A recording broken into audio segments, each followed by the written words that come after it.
Good day and greetings. In this video, we'll look at the range of possibilities in regard to teaching in the modern world. Looking at this fancy graphic, we see a continuum starting with the entirely in-person or face-to-face approach, people sitting together in a classroom on one end, and then a 100% online approach on the other. On the farthest traditional end, there's no real online element at all. This is old school. Paper is used. And then inching along the continuum, you can imagine a course that's still entirely classroom-based, but there are support materials online, maybe the syllabus, course calendar, links to resources, that sort of thing.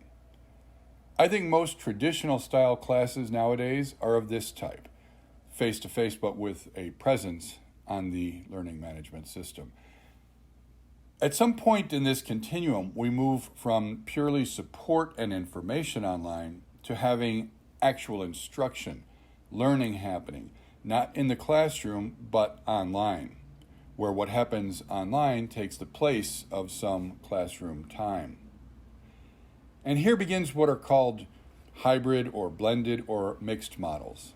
This is its own continuum, from classes that are conducted mainly face-to-face but with a limited amount of instruction online, to a balanced model, to a mainly online model that might involve only a handful of face-to-face sessions. Finally, again, we have classes that are taught with no in-person element at all. Now, in all of these variations, in addition to the proportion of face-to-face versus online, a wide array of possibilities exist in terms of teaching styles and methods, interactivity, distribution of synchronous and asynchronous instruction, and so on. If we ever really sat down to consider all the options we have for teaching, we'd probably drive ourselves crazy. Unfortunately, many teachers get too comfortable at the other extreme, simply doing the same thing semester after semester.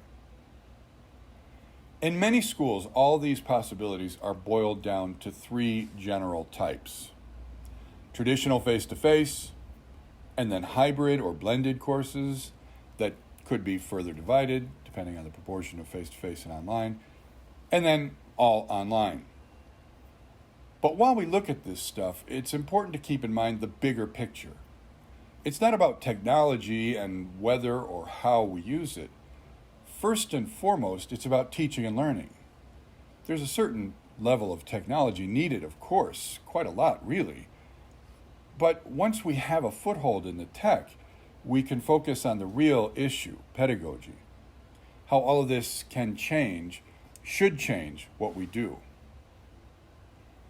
One thing to notice is that the line here is a dotted line. That's because the line doesn't necessarily exist. A transition zone might be a better way to look at it. Because once you start putting your instructional materials, your content, into the LMS, then that bright line between face-to-face and online starts to fade. It's a continuum, a series of zones, different kinds of mixing. I'd go so far as to say that the debate about face-to-face versus online is no longer relevant. The questions now have to do with how and to what degree these two will coexist in any given class. In fact, the line between offline and online is mostly in your head. Once we realize that, we can start working on imagining how we might use all of these tools in the best ways possible, how we might use all of these modes in the best ways possible, ways that allow us to achieve our educational objectives while taking into account the needs and talents and circumstances of all of us, learners, teachers, departments, institutions. The possibilities are, as they say, endless.